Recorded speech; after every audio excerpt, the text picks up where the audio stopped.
get on up. We don't fly, boys, we getting up. So high,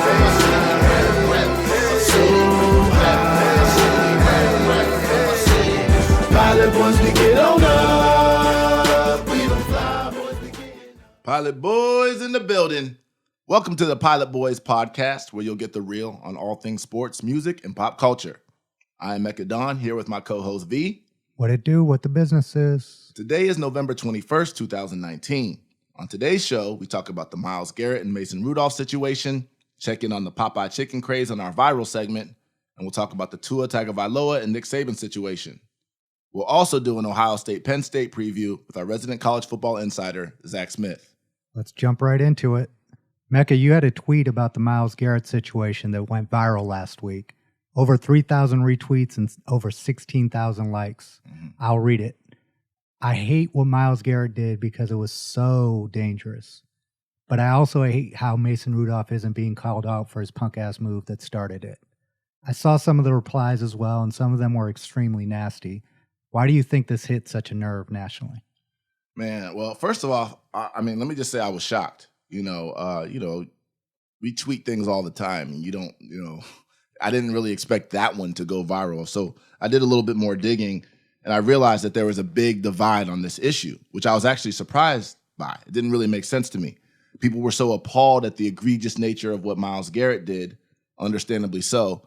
But as a result of them being so appalled, they couldn't or just didn't care to see the entire story and recognizing that multiple things can be true at once. Myles Garrett brought a knife to a fist fight. But make no mistake, it was a fist fight. And that's the thing that I think a lot of people missed. I mean, shockingly, this is a polarizing issue. I'm not going to try to get people to agree with me necessarily, but I do think context in every situation is key. Context always matters, people. It always matters. And if you or your kid or someone you know or care about ever makes a mistake, no matter how egregious that mistake, I bet you'd also want context to be established. So V, let me go into a little bit what happened and tell people the story just in case they're not aware of it. And then I kind of want to get your thoughts on it too and get into a bigger discussion about it. So here's what happened. The Browns were playing the Steelers. Myles Garrett plays for the Browns. That's a defensive end. Mason Rudolph is the quarterback for the Steelers. Towards the end of the game, Myles Garrett hit and took down Mason Rudolph on one of the last plays. And this after Rudolph released the ball. It's unclear whether Garrett knew, though, that the ball had been released. That's just something that we don't know. Subsequently, Myles landed on Rudolph fairly hard. Rudolph, in frustration, attempted to pull Garrett's helmet off of his head with two hands, unsuccessfully. As Garrett is getting up, then Rudolph kicks Garrett in the nuts. Then Garrett proceeds to rip Rudolph's helmet off, successfully. And Rudolph and another Steeler player charge at Garrett. Garrett then purposefully swings Rudolph's helmet at Rudolph and hits him in the face. A brawl ensues, with Steelers players jumping Garrett, Pouncey kicking him in the head, Browns players getting involved. There's a whole melee.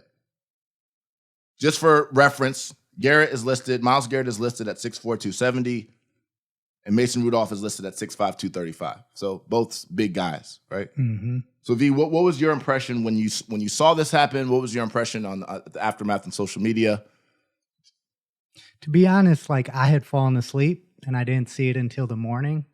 And the first thing that I saw, you said context matters. The first thing that I saw was a shortened clip of just Myles Garrett swinging his helmet. Mm-hmm. And obviously my reaction is what the hell is this guy doing? This is crazy. Yep. And, as a Browns fan, we've heard a little bit about Myles Garrett, and it seemed out of character for him too, because we have another story that isn't being talked about. 4 weeks ago, Myles Garrett got punched in the face by a fan and walked away from that situation. So it's okay, we go from that guy to this guy. It wasn't making a lot of sense to me throughout watching it. And then I saw the extended clip and I saw everything that happened from Mason Rudolph trying to punch him in the balls, which again, we're talking about Myles Garrett swinging a helmet at him. Trying to punch a man in the balls is just as egregious as swinging a weapon at him to most men. Mm-hmm. And there's also a saying, most kids grow up, my mom and most moms teach their kids that if someone hits you, you hit them back. Yeah. So I think the thing that I think people are so caught up on what Myles Garrett did. And listen, this is let me be very clear about this, because I think that I want us to be smarter than this. And from a lot of the comments and just the reaction that I've seen, I feel like we're not being smart enough on this. What Myles Garrett did was egregious. And he got suspended, and he deserved the suspension. It was also very dangerous. And in that tweet that you mentioned, I said so dangerous. I put as many O's as I could so people could realize that I understood the nature of what happened. But that doesn't mean that there's not other parts of the story that need to be discussed as well. And that's the thing that really, really bothered me. Myles Garrett got up there afterward, and he faced the music. He accepted his punishment. He didn't try to make any excuses. He apologized. He apologized to the organization. He apologized to Mason Rudolph. So on and so forth. Mason Rudolph can get up there and be all victim-oriented like he had nothing to do with the situation. And then the NFL actually supported that decision or that stance that he took by not suspending him. You suspended everybody else around him, including the people that came to his defense, who are essentially football code, and you're required to do that, by the way. If you're one of his linemen, you got to come in there and you got to defend him.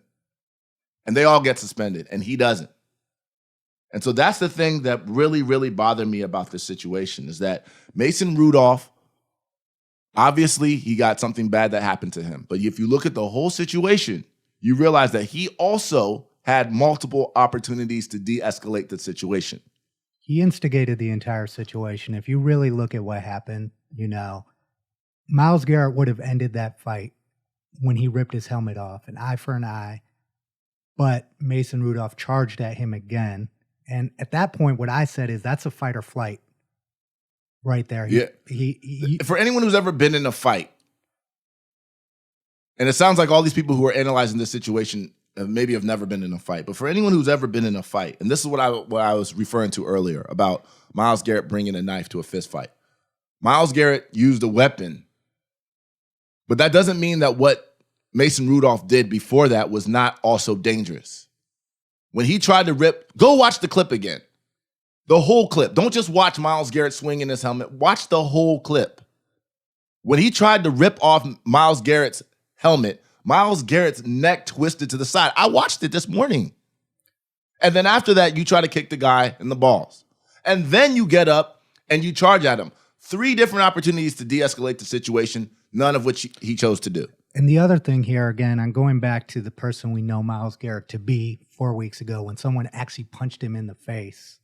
And another thing that's not being talked about is that Mason Rudolph was the one that had reason to be frustrated that night. Mm-hmm. He had thrown 4 interceptions. Myles Garrett was on the winning side of the team, of the ledger there. So, that's another thing. It's like, who had the reason to be angry and belligerent? It was Mason Rudolph. And Mason Rudolph was visibly frustrated throughout the whole thing. Again, I have to keep saying this because I feel like it's not getting through people's brains. This is not to absolve Myles Garrett for the actions that he took. That's not what this conversation is about. It's never going to be about that. We understand that what he did was egregious. We understand that he should be punished, and he has been punished. This is about fairness. People wanted to bring up law. People were saying that he should sue him for assault.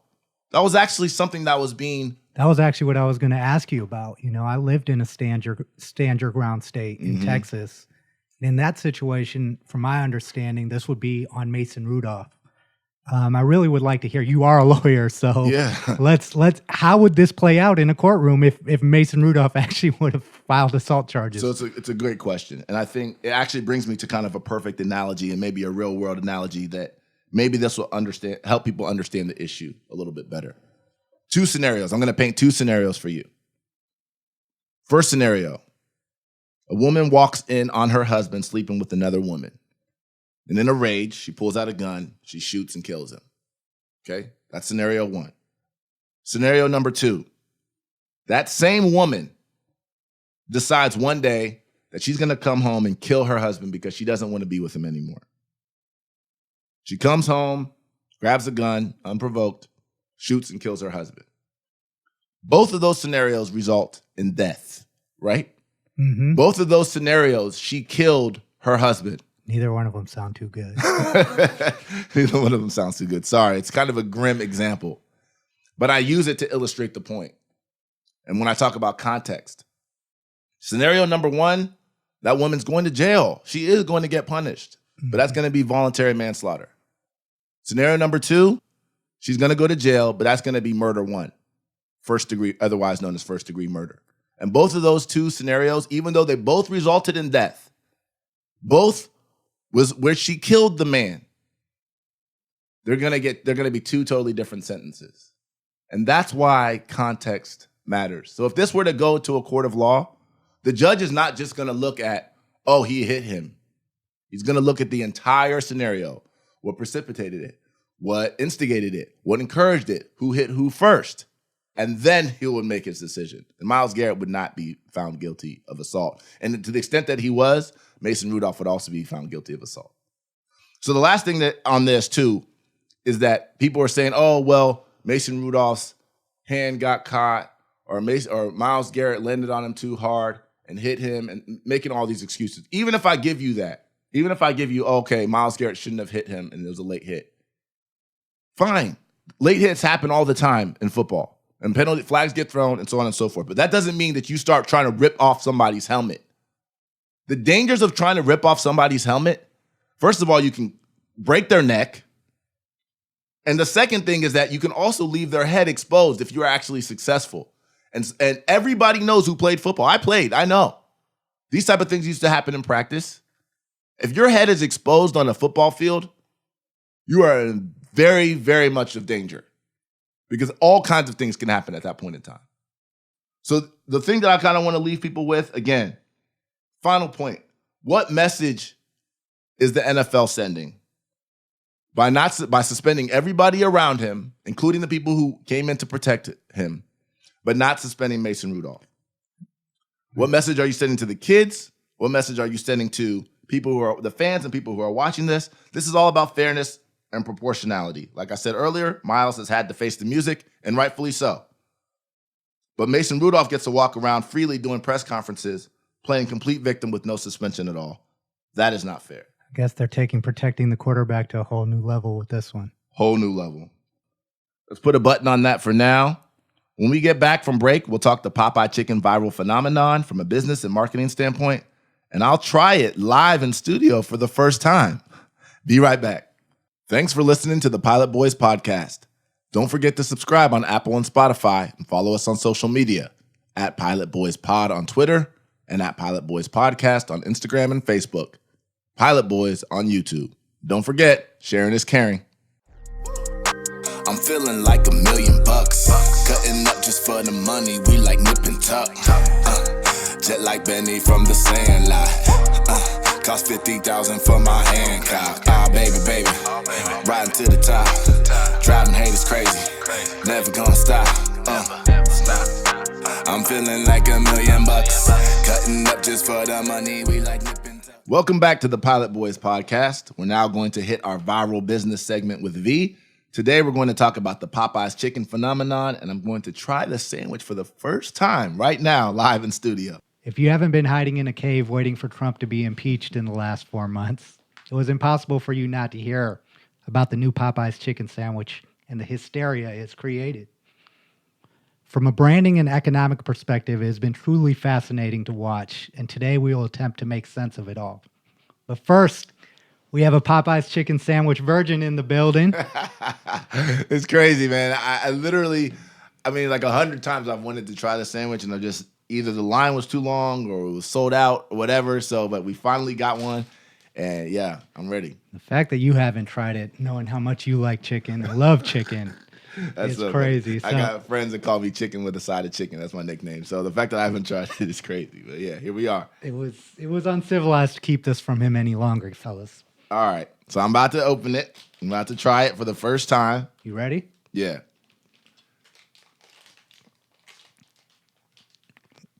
What do you think? It's good. It's good. It's good. I mean, one bite? It's good. Take another bite. Take another bite. Take another bite. All right, hold on. Yo, it's good. I mean, it's good. Okay, so here's the thing. Let me say this. from all the things that I heard about it, right? And the hysteria and the craze and the fights, people beating each other up to get their sandwich. It's like, it almost like I'm almost didn't even want to try it because I'm like, what is this that I'm going to try that's going to make me just like want to explode out of my body? That's the feeling that I feel like I wanted to get. That's not what I'm necessarily getting now. It's a great sandwich. I mean, obviously it tastes good, but it's not like, again, it's just hard to kind of match that hype that, when you hear about it from 100 people a day, Yeah, my story with it is interesting, right? It got released in Houston a couple days early. Farrah called me and was like, you have to go try this chicken sandwich. I was at the casino about to get the buffet, and the buffet's good there. She's like, you have to go get this sandwich. Right. I go and get the sandwich, and this is before like all the hype and craze happened the week after. Okay. So you guys discovered this thing. Yeah, discovered it. Yeah. Discovered it. So I went and I got it, and I ate it on the way home, and I literally had to be talked out of turning around and getting another one. And people know how much I love. Anybody that knows me knows how much I love Chick-fil-A's chicken sandwich. Oh yeah. So if there's a top three Yeah. now, Popeyes is at number one because Okay. it's a little bit bigger. Yeah, it's bigger. Than Chick-fil-A's, and then I like the spicy mayo. Okay. Number 2 is Chick-fil-A, and 3 is still the Wendy's spicy chicken sandwich. Wendy's spicy chicken gets slept on. Matter of fact, if you're on Twitter right now at Pilot Boys Pod, holler at us. Let us know what you think about the Popeyes chicken sandwich and whether you agree with V's top 3. Right now, I still would probably put. I don't know. I love the Chick-fil-A. I love the Chick-fil-A sandwich. Right now, I would say Chick-fil-A 1, Popeyes probably 2, Wendy's probably 3. But I'm gonna finish the sandwich today because it is good, and maybe by the end of the day I'll change my mind. We'll see. So tell us a little bit more about it, because the thing is that part of the reason why we do this segment, is because I think that there are certain things that happen in society, and we all hear about them and we all talk about them, but we don't necessarily dig deeper. We don't necessarily go beyond what we see just on the surface. And I think this is an opportunity to kind of talk numbers. Let's talk numbers. Let's talk business impact. Let's talk marketing. Let's talk branding. Those are the type of things that I think a lot of entrepreneurs who might be listening to this show may be very much so interested in. So jump into that, V. That'd be helpful. Yeah, obviously what fascinated me most about this is just the business impact that this chicken sandwich has had, and the impact that's had on Popeyes and the impact that it's had financially overall to its franchise owners, kind of trickling down. The main thing is that the marketing value itself is probably where a good place to start. Apex Marketing Group actually estimated that Popeyes generated $65 million in media value. And what that means is the equivalent to what a company would pay for this attention. And this was just for the first 3 weeks. Wait, so you're saying in the first 3 weeks, basically, if they were to pay for the marketing that they got from the kind of virality of this thing, that would have cost them $65 million? Yes. Oh, man, that's crazy. Yes. And so that's what's so amazing here. And, oftentimes we hear about people bashing social media and technology, but there are examples like this where you see the power of social media and the impact that it has in growing a sandwich, right? Yeah. And there have been so many different studies, as you can imagine, articles written about using the chicken sandwich as an economic indicator, which I thought was particularly interesting. The Popeyes chicken sandwich is priced at $3.99, which is higher than the Chick-fil-A chicken sandwich, right? And so oftentimes during times of great economic positivity or happiness, these sandwiches come out. The Big Mac was introduced during a time of economic prosperity, as was the Whopper. And we all know like the impact that those sandwiches have had. Yeah. And it seems like Popeyes Chicken is like the latest example of a sandwich that's had that impact. But then when you look at this and you break down the numbers and you think about Popeyes as a franchise, right? Right. So $65 million in media value. I couldn't find any figures on the exact amount of money this thing has generated, Popeyes. But It's in the million, multiple millions, yes, I assume. tens of millions. Yeah. And you look at it from a franchise standpoint, each individual franchise is having a significantly better Christmas season this year For sure. as a result of this sandwich. You have lines going out to the street. They said in New Jersey that the police were issuing tickets to people at Popeyes because they were clogging the traffic on the street. That's how long the line was going. And then also you look at another interesting angle for me was looking at the impact that it had on employees, right? Like a lot of people who work at Popeyes Chicken franchises are making minimum wage. Right.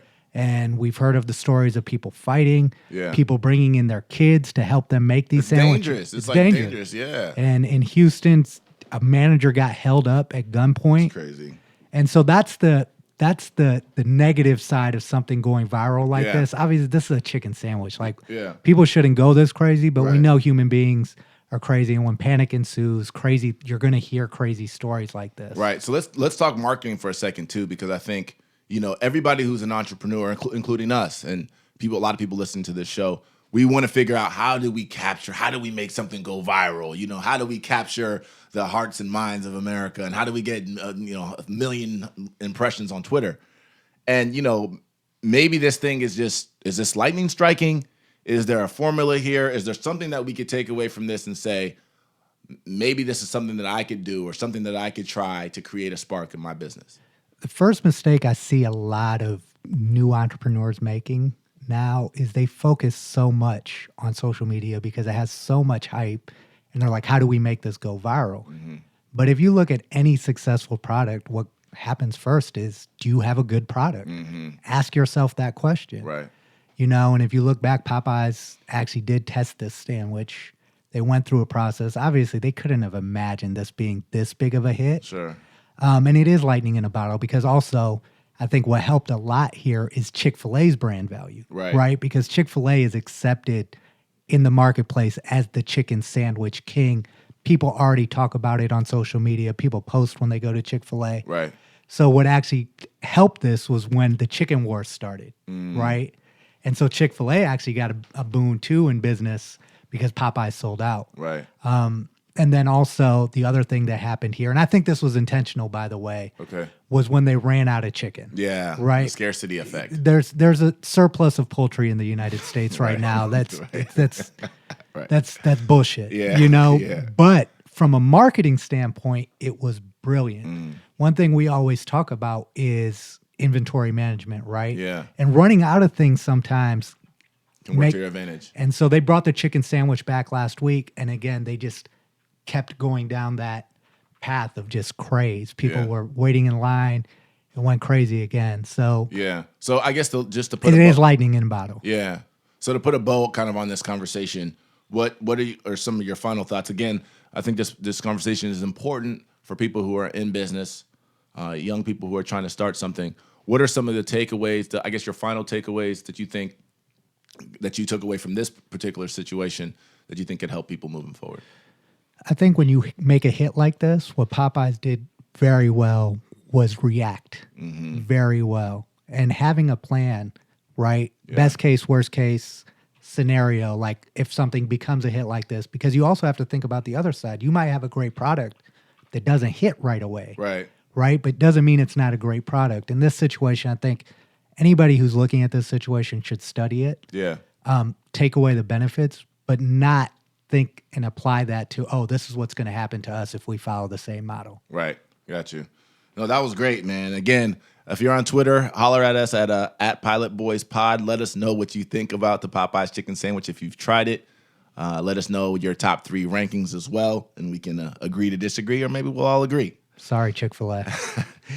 When we get back, we'll get into our college football segment. We'll talk the Tua Tagovailoa situation and do an Ohio State Penn State preview with our college football insider, Zach Smith. Wristwatch tip top, pockets on a milli. Give a toast to all my people, we like dilly dilly. Pilot boys staying fly, Super Bowl like Philly. When they ask me if I'm fly, I'm like really, really. 3 steps ahead, staying on the move. Don't listen to the gossip, it's barely ever true. Don't matter what you say, just matters what you do. They criticize the dawn, I'm like, who the heck are you? Welcome back to the Pilot Boys Podcast. Tua Tagovailoa. You know what? Let me stop here for a second. I have a name, a long name. Chukwuemeka Onyejekwa. That's how you pronounce my full name. Just try to say it, okay? My whole life, I dealt with people who just wouldn't even try, okay? Just try, okay? I know for you, it's not a big deal, but for us, sometimes, even if you get it wrong, it feels good that people will even try, okay? All right. Sorry, I digress. Tua Tagovailoa is the starting quarterback for the University of Alabama. He took the sports world by storm a couple years ago when he replaced the incumbent starter Jalen Hurts at halftime in the national championship game and led them to victory. It was like the stuff out of a movie. Since then, he's become a top pro prospect. That's a tongue twister. Some even thinking that he could be the number 1 overall NFL draft pick this year. But it's no secret that he's been battling injuries his entire career, and specifically this year. He had ankle surgery as recent as October 20th and was visibly uncomfortable in his game against LSU November 9th. So much so that many people were calling for Nick Saban to sit him and rest him against Mississippi State this past weekend. Despite the noise, Nick Saban plays him. Mississippi State is a 4-win team and no real threat to Alabama with or without Tua. Late in the first half, Tua gets hurt in what some people are calling a freak accident. He went down writhing in pain and dislocated his hip. Fuck you, Nick Saban. I don't care if all of Tua's home state petitioned you to play him. I don't care if the freaking Alabama Doctors Association all signed a sworn statement under oath that said he was okay to play. We have eyes. All of America knew that he wasn't healthy. But Bama just lost to LSU, and as a result, they don't have many opportunities left to make a statement to get in the college football playoff. So you played him. You mortgaged his future over a victory, or for a victory over a 4-win team, you sick asshole. Protect the kids. Tua should have never stepped foot on that field that day, and this is not hindsight analysis. For the last 3 years, this kid has helped you get rich, keep you rich, and you don't even have the decency to protect him and his bright future because you're so damn concerned with your personal goals. Now, the word is that Tua may make a full recovery. That's good news. Good news for the kid. We're all happy about that. And I hope that all of his dreams do come true. But that doesn't absolve Nick Saban from his responsibility here. And the last thing for you people calling it a quote-unquote freak accident. Well, freak accidents on the field don't occur if you're not on the freaking field. I spoke to my sister who's a doctor, and she confirmed my original thought. Once you're injured somewhere, it substantially increases the likelihood of you getting injured elsewhere. So it's not so freak. Nick Saban is a freak. This situation, as you can tell, I'm fired up, man. It really bothers me a lot. And I guess I kind of want to get your thoughts on it too. Actually, you know mine pretty well by now. Because I know you had somewhat, not necessarily a different perspective, but a perspective that I think is worth hearing. Yeah, I mean, I agree with a lot of what you're saying. Obviously, I'm not as emotionally fired up about this, just because I try to, again, think through the whole scenario. What bothered me most is that within 2 seconds of the injury, I go on Twitter and people are already calling for Nick Saban's head, right? I think the thing that bothers me again is like, what's wrong with the kid? Are we concerned about the kid or are we concerned about the story first and finding someone to blame? That's the only thing that I kind of differ on. And then also, let's look at the actual injury, right? It was a freak injury. I hear what you're saying about he was already hurt, right? And maybe he shouldn't have played in the game. But once he plays in the game, the kid wants to play, is begging you to play. It's hard to not have the kid play in that scenario. No one's anticipating this happening. And then I dug a little bit deeper and looked at the situation. The ankle injury that he had last year, came back and played. I don't know what happened, but let's get the answers, right? Yeah. What was the process that Alabama and its medical staff and coaching staff went through to come to this decision? Also, Alabama has on staff basically the best orthopedic surgeon in the country. Anybody who knows football knows who Dr. James Andrews is and the Andrews Sports Institute. If they had said, okay, he can play, there's no risk for further injury, right? Does that make a difference to you in this scenario if that was what was explained and given to Nick Saban to go from versus if that wasn't? See, in law, we have something that we call that's called strict liability. And strict liability is essentially this. If you're engaging in something that's inherently dangerous, an activity that's inherently dangerous, and something bad happens, you're responsible for the result, no matter how freak that injury is. So, for example, let's say you're in your neighborhood, you're letting off fireworks normally. Fireworks is an inherently dangerous activity. At least it's considered that way under the law. And let's say one of your fireworks somehow bounces the wrong way, lands in your neighbor's bush, that bush sets on fire, and then the whole house sets on fire and burns down. You know what? You're going to be held responsible for the entire thing because the inherent activity that you engaged in is dangerous. And that's called strict liability. And that's the same way I view this exact situation with Nick Saban. Yeah, if you just look at the fact of what happened on the field when he played and that he was petitioning to go back in, he was going to take him out, all that type of stuff, yeah, that might not seem like that big of a deal. It's a freak thing. But when you look at the whole entire circumstance, you look at the fact that the kid was already injured. We know he was injured. I watched the game against LSU the week before. He was limping around. Yeah, I watched it. So no one can tell me what I saw. I saw it with my own eyes. You knew he was injured. You knew he had just had surgery on October 20th. Even if it wasn't that same injury, you know that once someone's injured, that increases the likelihood of other injuries happening. Not to mention, many people in the media and across the country were calling for Nick Saban to sit Tua down. This is not hindsight analysis. And then lastly, you guys are playing Mississippi State. So this isn't like you're playing in the SEC championship game and maybe even Tua has something to gain from playing in that game. This is Mississippi State, a 4-win team. Sit them down. Coach's decision. It happens all the time in the NBA and big sports with professionals. It happens when guys are actually healthy. Coach's decision. Rest. That's the thing that bothers me so much about this situation. But you did bring up something interesting.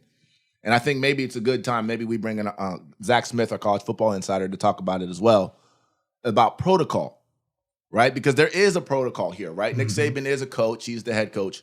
But he is not the only person that's involved in the decision-making process.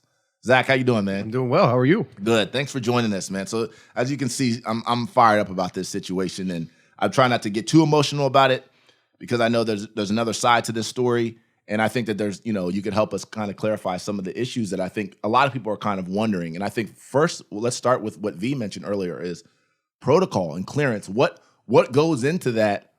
When coaches decide or whether or not someone's going to play or not.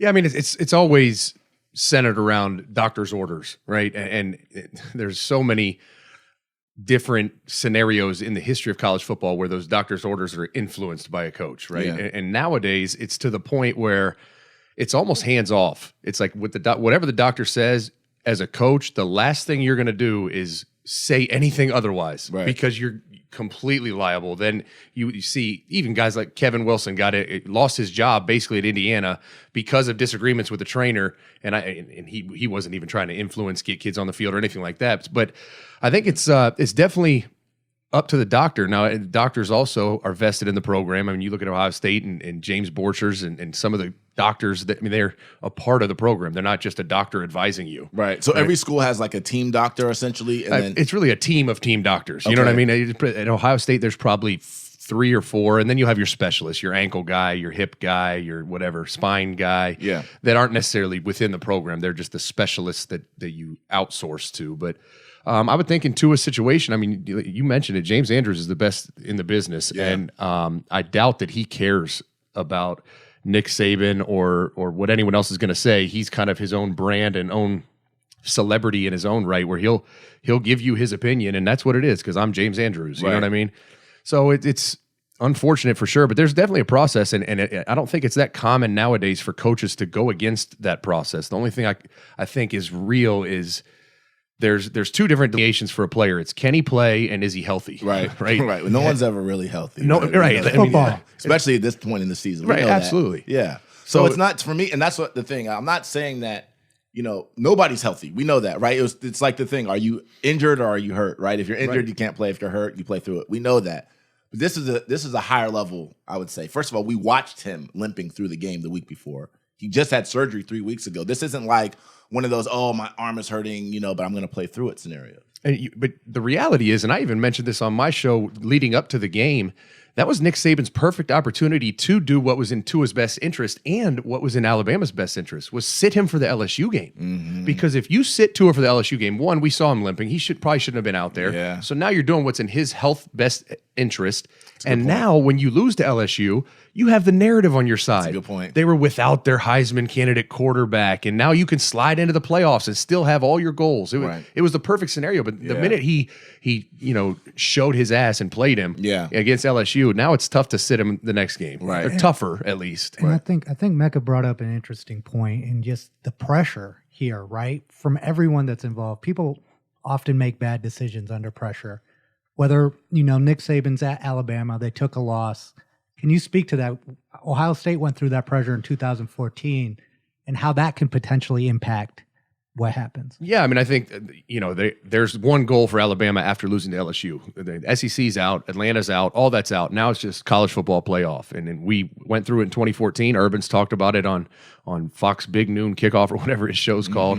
It's all right, now we still have this goal that is still attainable, but there's a process to get that done. Right. And that is, quote unquote, style points. Yeah. Right. And so that's the narrative that could definitely push Tua to be on the field if he shouldn't be, especially like you said, a 4-win Mississippi State team. Right. What's the point of having an 80% Tua against a 4-win team that your backup will be perfectly serviceable for? The only point is we need to make a statement. Yeah. Like, we need people to think we're one of the 4 best teams in the country. And the commissioner in the college football playoff last night of the committee, he had mentioned that the reason why they kept Alabama at number 5 in the rankings was because they had a quote unquote decisive.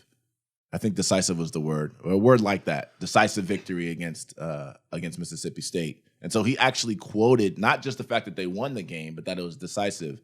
And to me, that speaks to kind of what you're saying of the incentives now are, and I mentioned this earlier. I mean, I understand that's what the incentive was. The incentive is you need to make a statement now because you just lost to LSU, and you're not going to go to the SEC championship game, and you only have a couple more games on the season to make a statement. But I think you could have made that same statement without Tua. I mean, I think, going back to the NCAA again in our conversation last week, right? It's like there is nothing that puts these kids first, right? There's nothing in place. There's no who goes to the playoff makes the school money. Playing Tua is better for Alabama than not playing Tua. And I just, you have to have situations where you do look out for the best interest of these kids, especially when you're saying we're not going to pay them and we're going to give them a scholarship. Yeah, and even the other thing that bothered me too, again, I don't want to get back into it too much, but Nick Saban's smug kind of response afterward didn't seem as concerned as you would hope somebody would seem. He goes back to his cushy lifestyle, his $8-10 million a year, and this kid is fighting for his livelihood. This is generational money that's on the line. And actually, speaking of that, that's a good segue into another question we have for you, Zach, is insurance. We've talked to certain players, and we know that there's some type of insurance that some of the star players can get at these colleges and universities. Can you talk to us about how does that work? How do they determine who can get the insurance, who pays for it, and what are those premiums even like? Yeah, so it's really school by school. You can get an insurance policy on anyone. Now the school will pay for it. Like Ohio State will pay the premium for their X amount of players that they get insurance for. Okay. And it's all based on draft value, and it's all based on what what type of policy you could get. They're not going to waste money on a lower stock, right?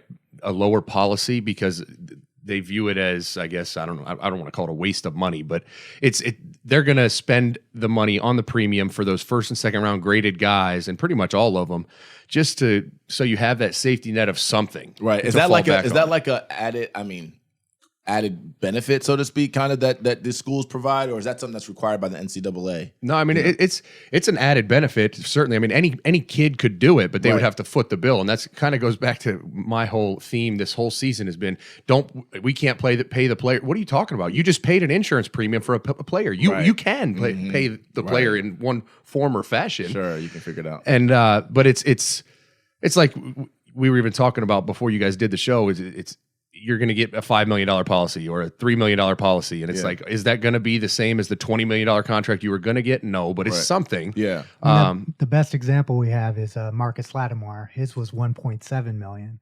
Does that equate to the value that he lost? So V, if let's say, okay, based on last year's draft, let's say Tua was the first pick overall in the draft.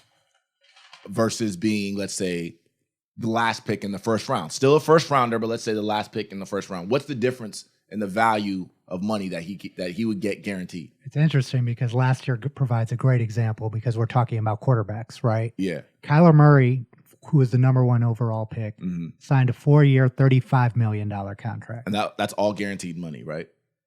Yes. Yeah, it's all guaranteed. And I think the year before, Lamar Jackson was the number 32 pick, which was the last round in the first round. Last pick in the first round, yeah. Yeah, and that was 4 years, $9 million. Again, fully guaranteed.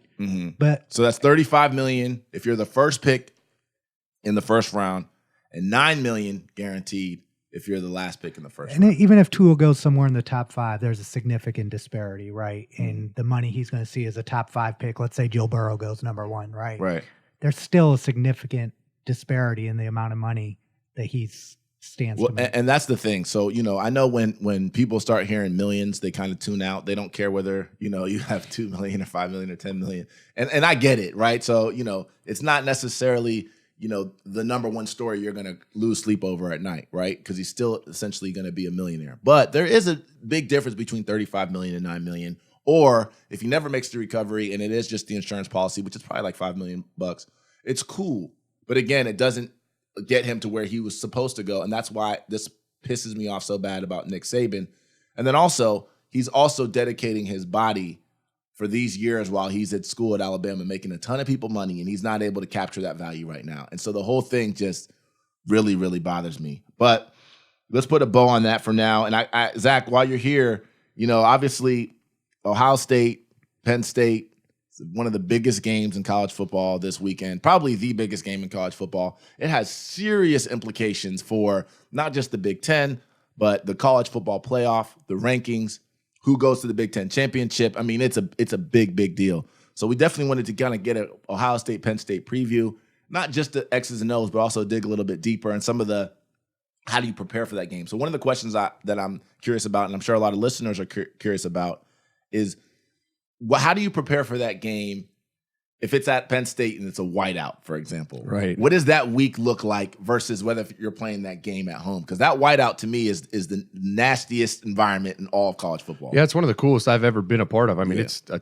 top 2 or 3. I mean, LSU, Death Valley, and whiteout at Penn State are pretty much the two where you're like, those two are just different. Right. But it's crazy because as a coach, you always say, you prepare and no different. Every week you do the same things, you commit the same time. Right. It's complete bullshit. I mean, it sounds so cute, and I get it. That's what you're supposed to say. Like the team played well today. Right. It's coach speak. It's all nonsense. Right. Like, I mean, I was a part of. I mean, my favorite game to compare it to was Michigan State in 2014. After losing, we were 24-0, lost to Michigan State in 2013. So when we went to play them in 2014, there was this heightened sense of urgency. Like this is the Super Bowl, the midseason Super Bowl. And that's what Ohio State's dealing with right now is this is the only top 10 matchup in the country remaining on the schedule. And so, and you mentioned all the implications, but I don't care what anyone says. I don't care what Ryan Day says in the media. It is different right now down at the Woody Hayes. Everything's different. The players, how much time they're putting into watching film, how the coaches prepare, because ultimately you want it to feel a little different. And now the difference between a home game and a whiteout at Penn State is, I mean, it's night and day. Right. I mean, you're preparing for that whiteout, and it's all week long, crowd noise going on speakers. You can't even hear, can't even coach, can't do anything. So it's simulated all week. That chaos is simulated. And then the home game, you're going to have business as usual in practice. It's not too chaotic. I mean, it's intense, but it's not. I mean, I'll never forget. You play a big game like that. It was like you couldn't coach your guys during practice because it was deafening. You couldn't hear. They couldn't hear. No one could hear, and it was like. And I used to look at Urban like, I'm trying to coach and he would look at me like, sorry. Right. Like, I don't know. You're going to try to coach him on Saturday? Does that actually help though? Does it translate to the field? Or I think it definitely helps because kind of the mantra is like, all right, what are you going to do Saturday when you're trying to coach them? Like, get closer, yell louder. What do you want? Figure it out. I got it. Tell the crowd, hey, hold on, keep it down. I got to tell my guys something. Like, what are you going to do? Right. And so it definitely, nothing prepares you entirely for it, but it's at least a step of preparation for sure. And real quick on the impact, right? Whoever wins this game theoretically is in the driver's seat to go to the Big Ten championship. Oh, absolutely. So how do you think that plays out? Like if Ohio State wins or if Penn State wins, walk us through what that can mean literally for the Big Ten. What could that mean for college football? Yeah, there's nothing more deflating than when you're on a national trajectory and you have that hiccup, a la 2015 Michigan State, where it's like you lose everything in one game. Like you're looking at college football playoffs, possibly a national championship, Big Ten championship, and in one 4-hour block, you can lose it all. And it's so the ramifications on the trajectory of the program, especially in Ryan Day's first year, is just, I mean, I don't know, astronomical. You can't even put a value on it. Right. And I wanted to ask a follow-up question on that. I think, you were there for quite a bit of time. You have to be pretty much 30 or over to remember the last time that Michigan beat Ohio State, right? That's a fact. I just wanted to ask, like, is Penn State the bigger rivalry now, like in the program? Oh, you mean for the non-senior citizens that can remember that time? I don't know. I don't know that I'd say it's the bigger rivalry. It could be perceived that way because of, I guess, the record in the recent games. But there's nothing like that game, and there's nothing like that week of preparation. There's nothing like that atmosphere. There's nothing. I mean, this, in my opinion, their greatest test is coming in 2 weeks. It is not this week at home. Penn State. I think Ohio State's a much better team. You look at Michigan coming down the road the next week. It's at their place on the road for Ohio State. Michigan has one of the top 2-3 defenses in America. All they need is just their offense to just not even a spark, just like a flash, just like a little tiny bit, and it's going to be a battle. Yeah. And so inside the program, you can't even compare the two. Now there's been some awesome wins and losses against Penn State in the last 6-7 years. Yeah. So it's definitely cranked up a notch, but nothing's ever going to reach the level of the game, And one other thing in terms of, you dropped a bombshell last week, right? You didn't say whether, you didn't guarantee that that's what happened, but you said that the rumor mill was saying that James Franklin dropped the bomb. Right. And snitched on Chase Young. If you're a coach, how do you use that? Even whether it's true or not, how do coaches use that as motivation? How do you think that's going to impact Chase Young's preparation going into the game? Yeah, I mean, I think innately he's going to be a pissed off version of Chase Young just because he's coming back, regardless of how it happened, who's to blame or any of that. They're already going to face a fresh, rested, angry Chase Young. That was already going to happen. But I know as a coach, especially a position coach, you were trying to find any way possible to just add a little more motivation to a player. And my favorite story that I have told is when I coached Michael Thomas. He's a generational talent at receiver. People might not have realized it at the time, but they realize it now.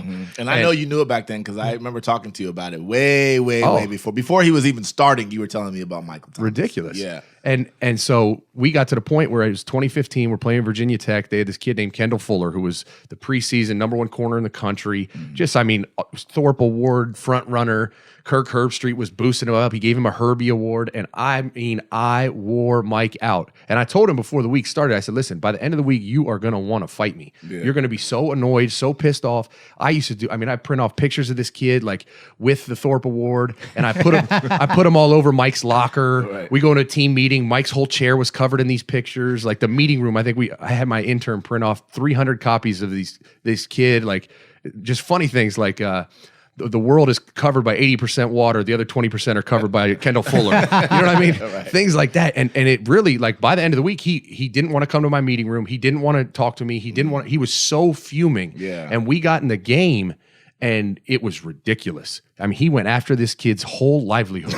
And he could have had 300 yards receiving, he still had like I think 90 yards. Right. Broke him off a couple times, and after the game, you saw his frustration. Like he tweeted at Kirk Herbstreit. He's tweeting at these people. I'm like, oh God, I created a monster. Right. But I mean, and so as a position coach, you're looking for anything that'll make that player transcend even their own performance. Which God, I can't even imagine what that would be for Chase Young if he transcends how he's been playing. Right. So speaking of that, let's talk X's and O's a little bit. Where do you think, just I guess from a X's and O's perspective, where do you think Ohio State has an advantage? Does Penn State have an advantage anywhere on the field in this game? How do you think this game actually ultimately plays out? I think Penn State was really operating on borrowed time. They were kind of riding a wave that was a little above themselves as they were undefeated and playing these teams. I don't think there's a real disadvantage for Ohio State. I think Ohio State's defense is the best in the country, and that they're certainly not a matchup that I would be concerned about on the defensive side of the ball, especially with Chase coming back. Right. But even in his absence, the defensive line, Tyreek Smith and some of the young kids, Zach Harrison, were coming out there and just, performing. Yeah. Not as well as Chase Young, Sure. but well enough. I think probably the biggest concern to me is going to be Justin Fields getting the ball out of his hand on time, because for two reasons. One, the pass pro has been okay, and him holding on to the ball makes it worse. Sure. And then also, I think it's going to be critical with these receivers. At some point, they need to start making huge plays, like explosive plays. Right. Because you're seeing, and not that they have needed to, but you watch some of these other teams that are on these national levels, Like Clemson, LSU. Alabama, those guys LSU. make big plays. LSU receivers are crazy. They're always Crazy. Yeah. And I'm crazy. on my show that'll be released later today. I'm going to talk about the receiver corps in the country. Yeah. And you look at some of these other ones, it's like LSU, Alabama, Clemson. They all have 3. Some of them have 4 of the top 25 receivers, grade-wise, production-wise. And Ohio State has that. They just haven't done it. You know what I mean? You look at guys What like... do you attribute that to? What's the is it just game script? Because I know, is it I think not needing to? It's a little of everything. Yeah. And it's... I used to say it when I coached receivers, because we would be like that almost every year, but there was going to come a point where you played a team where it was like, now you got to do it. Yeah. And it was Michigan State in 2015. It was Penn State in 2016, 17.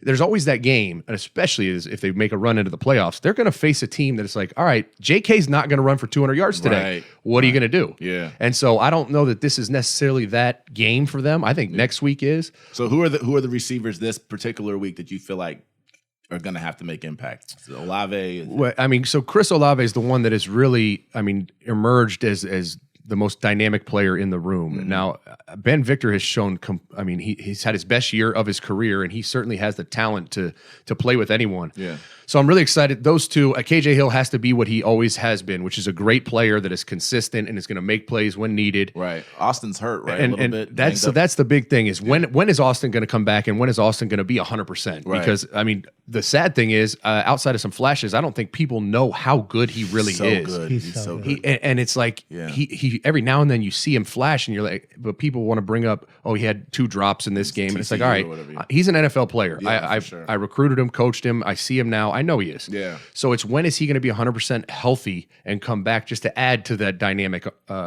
quality on the perimeter? Right. Are there any tendencies, like, you guys coach and play these teams every year in the division, like, what are James Franklin's tendencies, if any, that the program knows about, that you go into every year and say, okay, he's going to do this? Yeah, so James Franklin is one of the better offensive minds in college football. He kind of reminds me, what they do on offense, at least, it reminds me of Oklahoma a little bit. They have some really good quarterback run game stuff. Some of the stuff you're watching Jalen Hurts do. So they're always going to have some what we used to call dickums, like plays where it's like, son of a bitch. Right. Like, what is that? Right. Like, there's some compliment off a compliment that they haven't used all year, and when they do it, it's like shit. Right. And so they're really well coached. They always have something real quick on that. Yeah. When that happens, do you guys just like tip your hat and like, okay, you guys got us? Or, basically. Yeah, okay. Yeah. And you just hope they don't have 6 of them. Right. Right. But they do a great job game planning. They're going to find any tendency, anything, any weakness, any way they can attack what you're doing to stop them. They're one of the better staffs in the country at that. So it's going to be a battle. And Ohio State's more talented. Ohio State is a better team, has a better offense, has a better defense. But it will not show as much as it should, at least initially. They always play us close. Always. Yeah, it doesn't matter. And now you're talking about it's a home game, might rain. It's like, this is I heard about the rain thing today. Yeah, so that's So before we wrap up, I want to talk a little bit about the college football rankings that came out last night. Was there anything that stood out to you? I saw that Minnesota actually is ranked above. No, wait. Penn State is ranked above Minnesota, even though Minnesota beat Penn State. That was one thing that stood out to me. Well, that's bizarre. Yeah. The only thing that stands out to me every time they come out or anything happens is like that it's basically a room full of people. Half of them don't know anything about the sport or who's good, and they're making decisions with no criteria. It's like, why? Yeah. Like, why did that happen? Whatever, any scenario, you name it. Why did Alabama stay at 5? Right. Why would Penn State ever be ranked above Minnesota? Like, what? There's no criteria. And the good news is, I don't think it's going to matter much. I think there's really 3 teams in the country that are vying for this championship right now, and it's Ohio State, LSU, and Clemson. Right. And then I think you're really going to throw a 4th in, and it's the only thing that's going to be beneficial is whoever has the 1 seed is going to get to play the 4 seed. Right. Because if you look at Ohio State at 2, you mean they're going to have to play Clemson and then LSU to win it all? That's, I mean, my God, you talk about a 2-game stretch. But didn't you say that they said something about margin of victory mattering? And we've been told for years that it doesn't, but you know that it does. It does. In 2014, the only reason we got in 2014 and ended up winning it all is because we just absolutely kept the foot on the pedal against Wisconsin. 49-0, and it's like that's the only reason we got in. I mean, we're up whatever it was, 42-0, 49, and it was like, don't take the starters out. We got to go. Keep going. So last question, I guess I'll ask. I'm surprised I haven't asked you this yet. Is what is if you were the person that was to decide what system we would use to decide who's the best or who's in the national championship at the end? What would you do? How would you create a system, or what system would you use? I don't know. I mean, I don't think there's a perfect system. Right. And the best part is every system is always broken, right? The BCS was broken. We tried to take human error out of it and let computers do it, but then it was like, well, the computers don't know who's good. But now we put people in a room, and most of them don't know who's good. Right. I really think they need to come up with a committee of people that study the game of football, that know football and can evaluate teams, because I watched even analysts that don't, and you're like, how could you possibly put teams in that order if you watch the film? Like I did this for 15 years. Yeah. I'm not saying I'm the end all be all, but then some guys like Joel Klatt, every time he puts out a ranking or analyzes a game, I sit there and I'm like, thank you. Because you could tell he actually watches the games. Right. He watches the film. He actually breaks it down. I think that a lot of analysts I feel like they're not watching. They're looking at highlights. They're looking at final scores. They're too lazy to go in and actually do the work. Well, and a lot of them are driving narratives with financial gain in mind for their employers. I mean, ESPN it's no secret the SEC bias that ESPN has with the SEC network and all the stuff going on. Yeah. And so they put out these cogs of people like Heather Dinich, and I've been all over her all year because she says stuff. I'm like, oh my God. What are you talking about? Yeah. Like, it's not even like sexism. Like, do you watch it or know anything? A lot of people say that Joel Klatt is an Ohio State homer, but it seems like he's the only one in the room in this media that's keeping it 100. Yeah. Well, and the reality is he's really he's a Michigan guy. That's what I was gonna say. Earlier in the season, and he chose Michigan to be the one that was gonna win the Big Ten, and then by watching the film and actually watching the games and evaluating, he came around the corner. Thank you so much to Zach Smith for joining us on today's show. Everybody check out his podcast, Menace to Sports. You can check it out everywhere and follow him on Twitter at Coach Zach Smith. We'll be right back with our final thoughts. I'm feeling like $1 million. Cutting up just for the money, we like nip and tuck. Jet like Benny from the Sandlot. Cost 50,000 for my Hancock. Baby, riding to the top. Driving haters crazy, never gonna stop. I'm feeling like $1 million. Cutting up just for the money, we like nip and tuck. If you like that song that you've been hearing all day on the podcast, it's called Nip and Tuck by Mecca-Don, and it's streaming everywhere. Woo! Welcome back to the Pilot Boys podcast. We are here with our final thoughts. So, V, we had a conversation earlier about Tua Tagovailoa and the situation with Nick Saban, and it brought me to some interesting things that I thought about that I thought would be very interesting for you to speak about specifically. My question to you is, what are some of the things that players can do while they're quote-unquote amateurs to protect or enhance their value? Yeah, I mean, I think we talked a great deal last week about the system. And the truth is the system is what the system is, you know, and people can succeed within that system. And the first thing players need to recognize, especially at these elite programs like Alabama, Ohio State, LSU, is that you're creating value in those 3 to 4 years that you're on campus that you can monetize for the rest of your life, right? They just passed the personal image and likeness thing. That's one way, right? But let's say that you weren't able to make money off of your brand like is existent now. It's like making a plan, thinking about trademarking and licensing. You have a nickname that people call you. Mm-hmm. Your brand on social media. How do I set myself up so that when I'm not under these archaic rules, I can maximize what I can make? And that means continuing to stay connected to your college program when you go off to the NFL. One thing that I think is a mistake a lot of guys make is they go to their football franchise, let's say it's the Saints or the Texans or the Browns, and they forget to come back and say, hey, I created 3 years of value here that I didn't get paid for.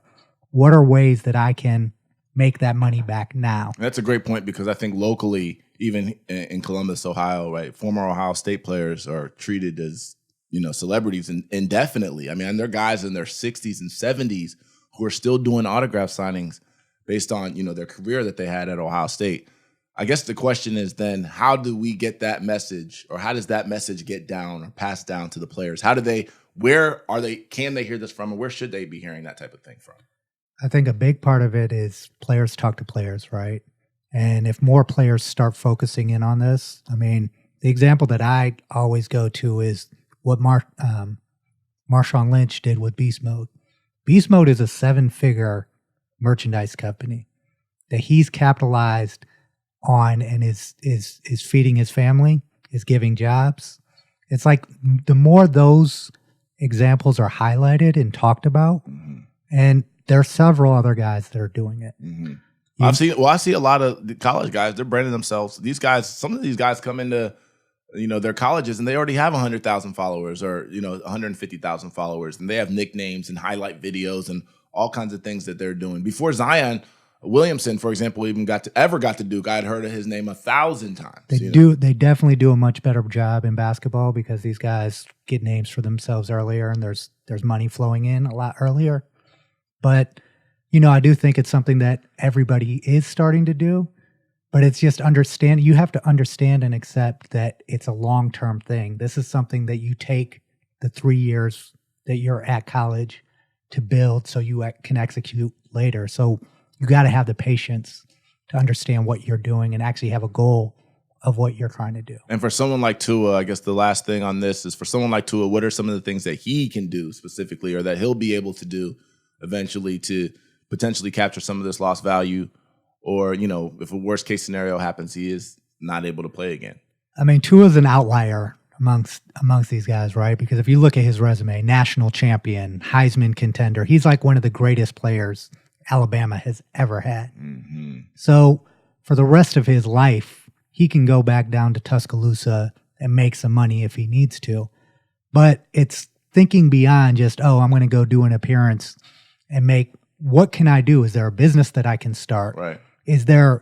Are there other things outside of what everybody else does that I can do that's unique to me that can help generate money for me and my family, brand value? But Tua, as an example, obviously he's not going to make $35 million doing that. Yeah. But he should be good for the rest of his life based on what he's done for Alabama in that program and just being a great kid. Like, that's one thing about this. You don't want to see something like this happen to a kid like that. Right. Absolutely. Well, I think we all over here hope that everything turns out well for him and that he is able to fulfill his goals and dreams, and, that he bounces back from that injury. That's all we have for today's show. Thank you to everybody for listening. Don't forget, sharing is caring. You can hear us on Apple Podcasts and on Spotify and also on YouTube. Don't forget to follow us on social media. On Twitter, it's @PilotBoysPod. On Instagram and Facebook, it's Pilot Boys Podcast. And always remember, be you. You is fly. Pilot Boys out! Where the Pilot Boys at?